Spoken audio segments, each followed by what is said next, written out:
Hi hello friends, how are you? అందరు ఎలా ఉన్నారు? బాగున్నారా? ఈరోజు మనం తెలుసుకోబోయేది ఏంటంటే గోంగూర ఎండు రొయ్యలు ఎలా వండుకోవాలో మనం ఈరోజు వీడియోలో తెలుసుకోబోతున్నాము.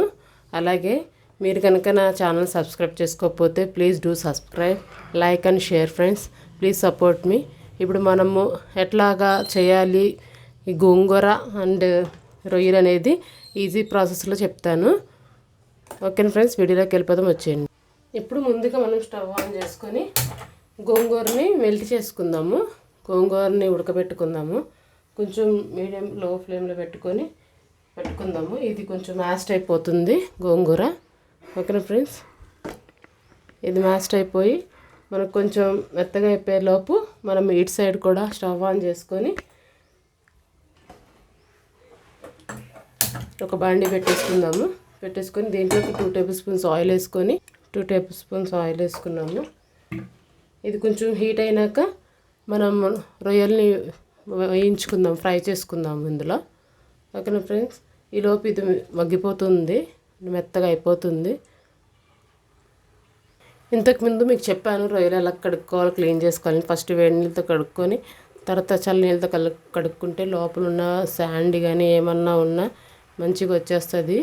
ఓకేనా ఫ్రెండ్స్, ఇప్పుడు మనకి ఆయిల్ హీట్ అయింది కదా, ఈలోపు మనము ఫ్రై చేసుకున్నాము. మీకు ఇంతకుముందు వీడియోలో రొయ్యల కర్రీ టమాటా చేసినప్పుడు రొయ్యలు ఎలా క్లీన్ చేసుకోవాలో చూపించాను ఫ్రెండ్స్. ఒకసారి మీరు ఆ వీడియోలోకి వెళ్ళి చూసేయండి. సబ్స్క్రైబ్ చేసుకోకపోతే సబ్స్క్రైబ్ చేసుకోండి ఫ్రెండ్స్. ఈలోపు గోంగూర చూసారా స్లోగా ఇలా మెల్ట్ అయిపోతుంది.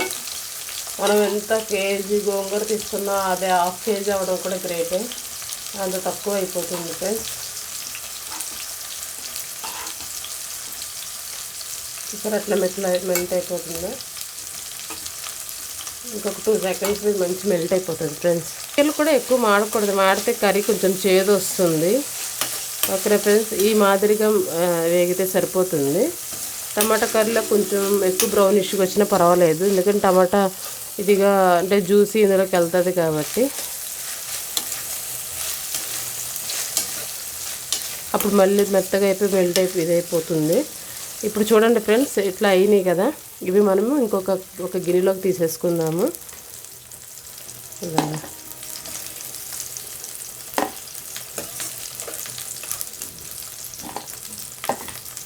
ఇప్పుడు ఇందులోకి మనం రొయ్యలని పక్కకి తీసాము కదా, ఇందులోకి మనం ½ టేబుల్ స్పూన్ ఆవాలు, అలాగే ½ టేబుల్ స్పూన్ జీలకర్ర వేసుకొని ఇందులోకి తరిగి పెట్టుకున్న ఒక ఆనియన్ వేసుకుందాము.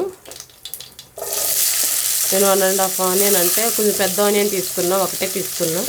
మీకు సరిపోకపోతే 1½ 2 ఆనియన్స్ తీసుకోవచ్చు. నేను తీసుకున్న గోంగూర కూడా చాలా తక్కువ క్వాంటిటీ, మీ ఇష్టము. ఆనియన్ ఎక్కువ తినేవాళ్ళు ఎక్కువ వేసుకోవచ్చు. ఇదేమి దాంట్లో తగలడం అట్లాంటివి ఏం చేయదు. మంచిగా దీన్ని కూడా బాయిల్ చేసుకోవాలి. అలాగే పచ్చిమిర్చి 2 పచ్చిమిర్చి అలా కట్ చేసుకున్న చిన్న పీసెస్గా, ఒక రబ్బ కరివేపాకు తీసుకున్నాను. ఇవన్నీ కలిపి మిక్స్ చేసుకొని కొంచెం బాయిల్ అవనిద్దాము. ఇందులోకి మనం ఇప్పుడు జింజర్ పేస్ట్, సాల్ట్, పసుపు ఎలా యాడ్ చేసేసుకుందాం. సరే ఫ్రెండ్స్, 1 టేబుల్ స్పూన్ దాకా జింజర్ పేస్ట్ వేసుకున్నాను, ½ టేబుల్ స్పూన్ సాల్ట్, అదేవిధంగా ½ టేబుల్ స్పూన్ పసుపు. మీరు కావాలంటే పసుపు గోంగూరలో కూడా వేసేసుకొని మెల్ట్ చేసుకోవచ్చు ఫ్రెండ్స్, ఏం ప్రాబ్లం లేదు. చూసారా, ఒక పక్కన గోంగూర మెల్ట్ అయిపోతుంది, ఒక పక్కన ఇది అయిపోతుంది. ఇప్పుడు దీన్ని మిక్స్ చేసేసుకుందాము. ఇప్పుడు మనం టమాటా కూడా వేసేసుకుందాము. నేను 1 పెద్ద టమాటా ఒకటి తీసుకున్నాను ఫ్రెండ్స్, సరిపోతుంది. ఎందుకంటే ఆల్రెడీ గోంగూర కూడా పుల్లగా ఉంటుంది కదా. టమాటా మీకు ఇష్టం లేకపోతే స్కిప్ చేయొచ్చు, లేదంటే ఉంచుకోవచ్చు.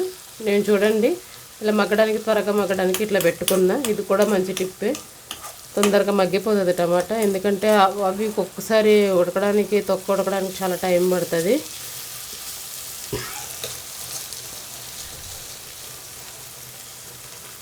ఓకేనా ఫ్రెండ్స్, ఇప్పుడు మనం గోంగూరను చూద్దాము.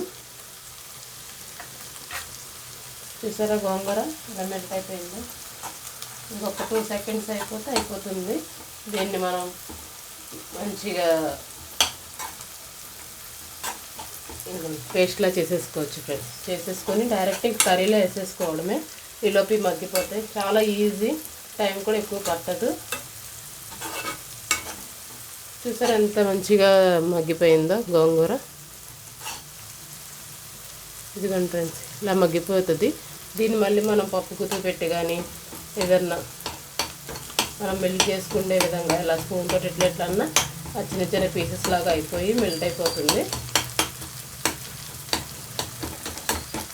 అది ఉడుకుతున్నప్పుడు ఎలాగన్నా మెల్ట్ అయిపోతుంది పేస్ట్ లాగా ఫ్రెండ్స్. ఓకేనా? చూసారు ఫ్రెండ్స్, ఇప్పుడు ఇది ఇట్లాగా మగ్గిపోయింది కదా, దీన్ని మనం స్టవ్ ఆఫ్ చేసేసుకొని పప్పు గుత్తితో మెల్ట్ చేసుకుందాము. చూడండి ఈ విధంగా మెల్ట్ చేసుకుంటే మంచి పేస్ట్ లాగా అయిపోతుంది. మీకు ఒక చిన్న ఐడియా చెప్పనా, ఒకవేళ పప్పు గుత్తి లేకుండా హాస్టల్స్లో కానీ బ్యాచిలర్స్ రూమ్స్లో కానీ ఉంటారు కదా, వాళ్ళైతే గ్లాసులతో కూడా చేసుకోవచ్చు, ప్రాబ్లం ఏం లేదు. నేను బ్యాచిలర్ ఉన్నప్పుడు అలాగే చేసుకునేదాన్ని. ఓకేనా ఫ్రెండ్స్? ఫ్రెండ్స్, ఇప్పుడు ఇందులోకి మనము మంచి వేయించుకున్న అవి రొయ్యలు ఉన్నాయి కదా, అవి తీసి ఇందులో వేసేసుకుందాం మొత్తం.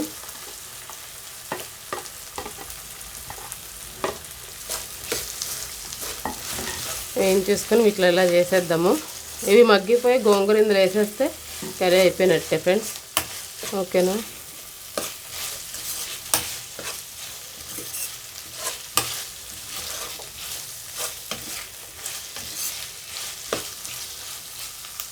ఫ్రెండ్స్, ఇట్లా మెల్ట్ అయిపోయింది కదా, ఇది కూడా మంచిగా మగ్గిపోయింది. గోంగూర కూడా మంచిగా మెల్ట్ అయిపోయింది కదా. ఇప్పుడు మనం ఈ గోంగూరని ఇందులో వేసేసుకుందాము.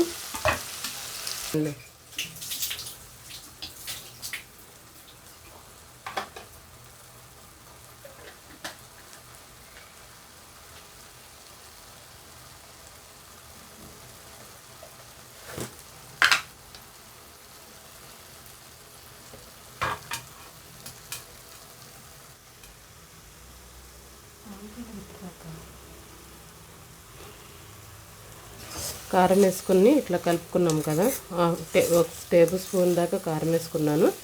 దీన్ని ఇట్లాగా మెల్ట్ చేసేసుకొని, please do subscribe friends. Like చేయండి, షేర్ చేయండి, సబ్స్క్రైబ్ చేయండి. నా ఛానల్ని మీ ఫ్రెండ్స్కి రిలేటివ్స్కి పరిచయం చేయండి ఫ్రెండ్స్. గంట సింబల్ కొడితే ఆల్ అని కొడితే నా అన్నీ వస్తాయి వీడియోస్ అన్నీ. అందులోకి వెళ్ళి చూడండి, రొయ్యలు ఎలా క్లీన్ చేశాను అనేది మీకు ఒకసారి తెలుస్తుంది. చాలా నీట్గా, అందులో ఇసుక రాకుండా ఏమి దాని పొట్టు కూడా మనం నోట్లోకి వెళ్ళకుండా నీట్గా క్లీన్ చేసుకోవచ్చు. ఓకేనా ఫ్రెండ్స్? సాల్ట్ సరిపడకపోతే కొంచెం సాల్ట్ వేసుకుందాం. ఇందాక నేను తక్కువ వేసాను కదా సాల్ట్, అదే కొలతలతో నేను అనుకున్నాను సాల్ట్ తక్కువ అవుతుందని. ఎందుకంటే పుల్లటి గోంగూర నేను తీసుకుంది. పుల్లటి గోంగూరకే రొయ్యలతోటి కాంబినేషన్ బాగుంటుంది ఫ్రెండ్స్. పుల్లటి గోంగూర, తెల్ల గోంగూర అంటే ఏంటంటే దానికి కాడలు ఉంటాయి కదా, అవి కొంచెం పర్పుల్ కలర్లో ఉంటాయి కదా, అవి పుల్ల గోంగూర. కాడలు తెల్లగా ఉండేది తెల్ల గోంగూర, మంచి గోంగూర అంటారు దాన్ని. ఓకే ఫ్రెండ్స్, అది పుల్లగా ఉండదు, ఇదైతే పుల్లగా ఉంటుంది. కాడలు కొంచెం రెడ్ కలర్లో ఉన్నదైతే పుల్లగా ఉంటుంది. అంతే ఫ్రెండ్స్. ఓకే, అయిపోయింది. చూసారా ఎట్లా ఉందో? మంచిగా టేస్టీగా ఉంటుంది. మంచిగా మనం సర్వ్ చేసుకొని తినొచ్చు. అండ్ మన ఫ్రెండ్స్కి, రిలేటివ్స్కి అందరికీ చేసి పెట్టచ్చు. ఈజీ ఫ్రెండ్స్, టైం ఏం పట్టదు. కాకపోతే మనం ఆకుకూర కోసుకోవడమే కొంచెం టైం పడుతుంది. కానీ చూసారా ఎంత బాగుందో? ఇంతే ఫ్రెండ్స్, కర్రీ అంతే ఇంతే. ఓకే ఫ్రెండ్స్, మీకు కనుక నచ్చినట్టయితే నా ఛానల్ని సబ్స్క్రైబ్ చేసుకొని లైక్ చేసి షేర్ చేయండి. మీ ఫ్రెండ్స్కి, రిలేటివ్స్కి అందరికీ పరిచయం చేయండి.